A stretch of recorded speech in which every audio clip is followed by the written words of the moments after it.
Bienvenue dans cette salle de classe virtuelle. Aujourd'hui nous allons parler de l'importance de l'hymne national pour le développement géostratégique des pays africains. De Jean-Paul Pougala. Voici la traduction française de l'hymne qui est la base du patriotisme chinois. Debout, les gens qui ne veulent plus être des esclaves. C'est avec notre chair que nous bâtirons notre nouvelle grande muraille. La nation connaît son plus grand danger, chacun doit pousser un dernier cri. Debout, debout, debout. Nous, qui ne faisons plus qu'un, bravons les tirs ennemis, marchons.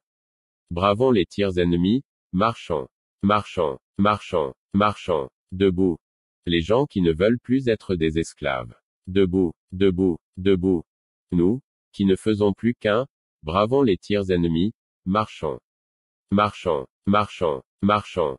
Voilà l'hymne qui est la base du patriotisme chinois et depuis le jeune âge à l'école, mais chaque Chinois devant ses responsabilités de se rappeler du fait que la Chine a été mise à genoux plusieurs fois dans l'histoire et faite esclave de l'Occident et du Japon. Et que cela risque de se faire encore. Et donc, que ce danger n'est pas écarté. Les enfants chinois avant d'entrer en classe tous les matins chantent ce chant de ralliement militaire pour se revigorer et mieux s'appliquer à l'école. C'est la géostratégie enseignée tous les matins dans les écoles chinoises qui met en avant le triomphe de l'ensemble, de la communauté nationale, sur la dictature de l'individu du système occidental. Le pays est en danger et personne ne veut plus redevenir esclave des ennemis du pays. Et on ne peut pas être riche dans l'esclavage des autres. Cet hymne a été adopté provisoirement le 27/9/1949.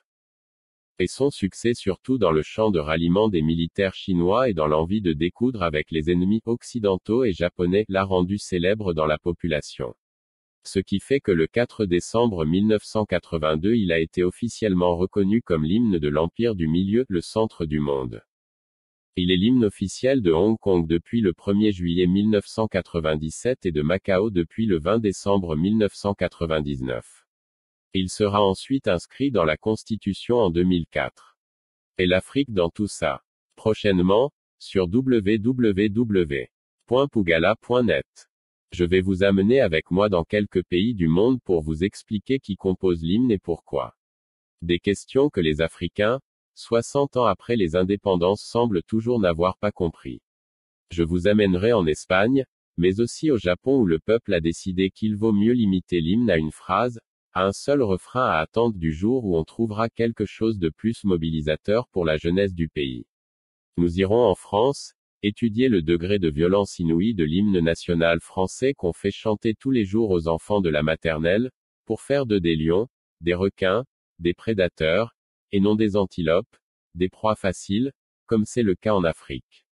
Nous allons voir pourquoi et comment l'hymne national du Cameroun est une insulte à l'intelligence des Camerounais. Non seulement parce qu'il n'a pas été composé par un Camerounais, mais plutôt par un colon français et puis attribué à des gamins de 18 ans, mais parce que le vocabulaire utilisé en 1928, soutient la thèse selon laquelle la colonisation a été un vent de liberté pour le Cameroun. Nous allons voir tout cela sur le site payant par abonnement mensuel de 5600 francs CFA, où nous commencerons depuis le titre, au Cameroun, berceau de nos ancêtres, pour démontrer comment en 1928, lorsqu'aucun enfant camerounais n'est né dans un berceau, des adolescents de 18 ans ne pouvaient pas non seulement se figurer l'image d'un berceau, encore moins le transposer à ce que cela deviendrait le lit de leurs ancêtres. Nous verrons aussi la stupidité pour des colonisés qui seraient fiers de leur liberté, quelle liberté s'ils sont colonisés. Nous finirons sur la difficulté de la maîtrise du français en 1928, un pays où les parents instruits ne parlent toujours que l'allemand pour nous demander à la conclusion, ce que le Cameroun attend pour changer cet hymne qui n'en est pas un, comme celui chinois qu'on vient de voir. C'est idiot de dire qu'on est fier d'une liberté qu'on n'a pas. L'hymne est là pour stimuler, pour inciter et non pour endormir et rassurer ou abrutir. À travers l'hymne chanté par les écoliers tous les matins à l'école, avant d'entrer dans la salle de classe, les Chinois transmettent à l'enfant le message suivant: si tu ne veux plus subir l'esclavage, c'est à toi de te lever, c'est à toi et toi seul de faire quelque chose. Et en faisant la somme de ce que nous avons fait, on sauvera la nation. Connaissez-vous un pays africain qui a mentionné le mot esclave ou esclavage dans son hymne? C'est comme si les Juifs cachaient à tout prix le plus grand drame qu'ils ont subi, au lieu de l'utiliser comme élément mobilisateur de la jeunesse.